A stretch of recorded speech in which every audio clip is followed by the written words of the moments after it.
Pagdating sa tuktok ng bundok, hinarap ni Kan ang dambuhalang ahas. Ang 7 ulo nito ay sumisigaw. Ang bawat hingay nagbubuga ng apoy. Ngayon ang katapusan mo, halimaw! Sino kang mortal na naglalakas loob lumapit sa akin? Ano kaya ang gagawin ng ating bida na si Kan para magapi ang halimaw na ito? Tunghayan sa ating kwento. Noong unang panahon, sa isla ng Negros sa Visayas ay may isang kaharian na payapa at sagana. Ang hari ng kahariang ito ay si Haring Laon, isang pinunong marunong at may busilak na kalooban.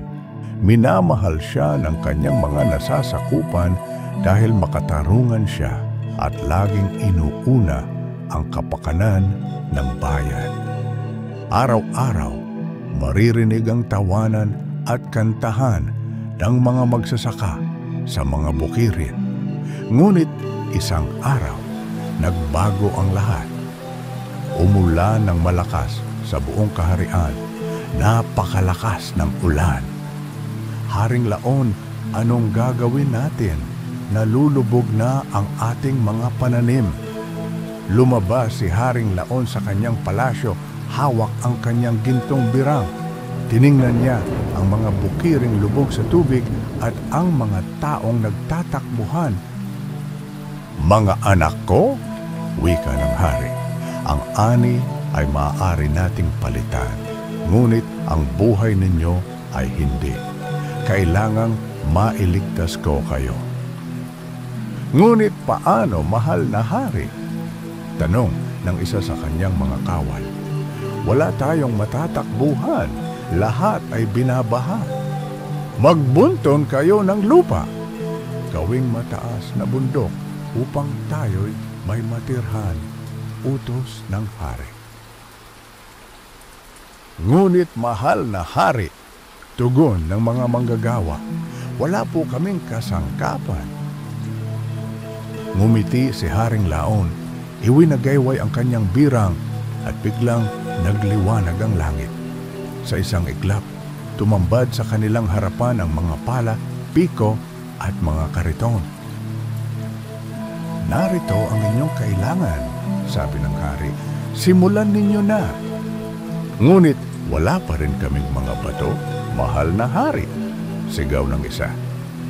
Muling iwinagayway ng hari ang kanyang birang at nag-umapaw sa paligid ang mga bato't buhangin mula sa lupa. Ngayon, wala nang dahilan upang huminto. At sa tulong ng sama-samang lakas, nagtulungan ang mga tao. Umaga't gabi silang nagtrabaho. Ang mga batay nagdala ng tubig, ang matatanday naghuhukay, at ang mga kababaehay nag-aabot ng pagkain. Hanggang sa unti-unting umusbong ang isang mataas na bunton ng lupa.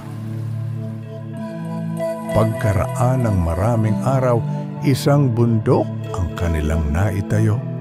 Tumigil na ang ulan at dito na sila nanirahan. Tinawag nila itong bundok ni Laon bilang pasasalamat sa hari. Ngunit isang araw, may isang kakaibang panginginig sa lupa. Mula sa kailaliman ng bundok ay lumitaw ang isang dambuhalang ahas na may 7 ulo. Tulong! Sigaw ng mga tao habang nagtatakbuhan. Ang mga mata nito'y kumikislap na luntian at may lumalabas na apoy sa bibig.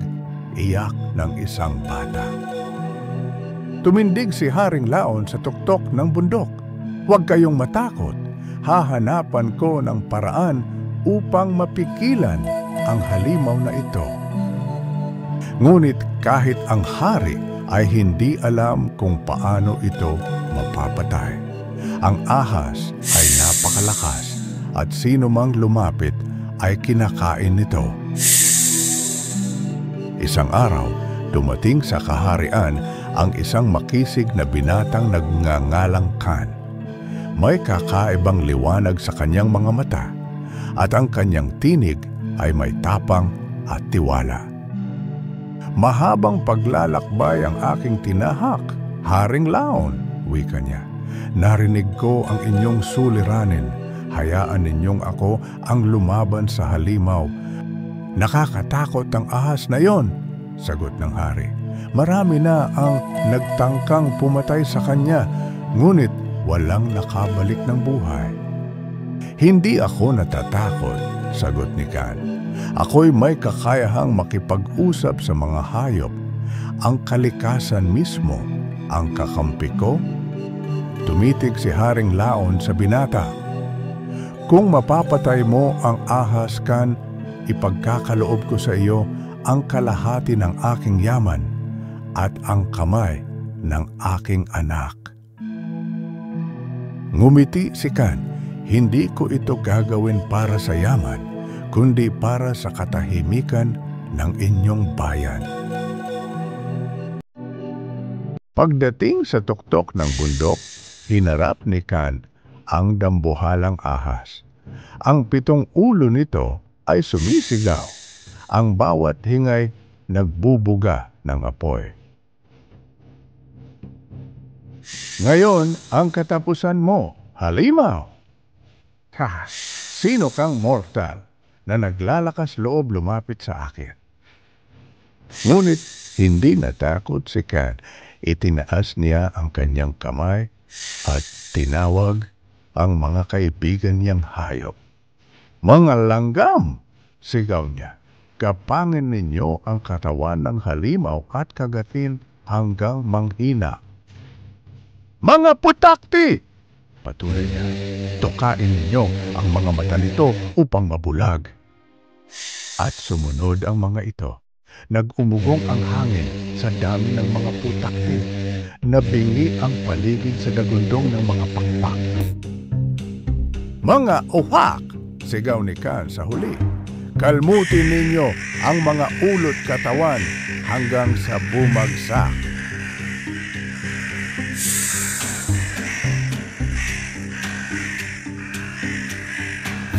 At sa huling hiyaw ng ahas, bumagsak ito at nagapi ni Kan ang halimaw.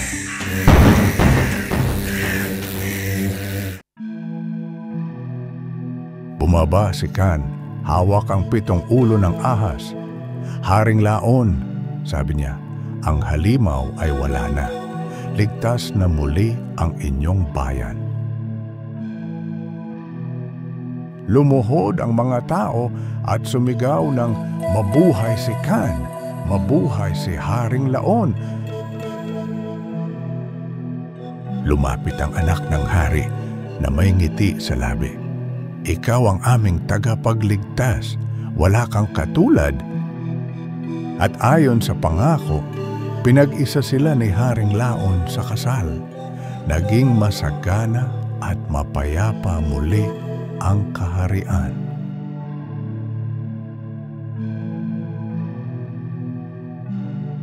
Mula noon, ang bundok na itinayo ni Haring Laon at pinagdausan ng kabayanihan ni Kan ay tinawag nilang Bundok Kanlaon, pinagsamang pangalan ng 2 dakilang nilalang na nagligtas sa Negros.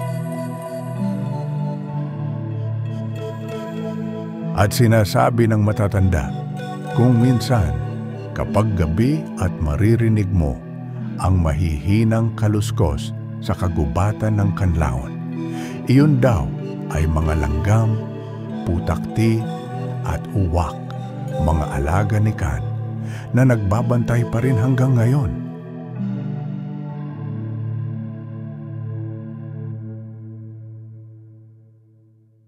Kung nagustuhan ninyo ang ating kwento ngayong araw, sana ay mag-like at mag-subscribe ka sa ating mumunting channel.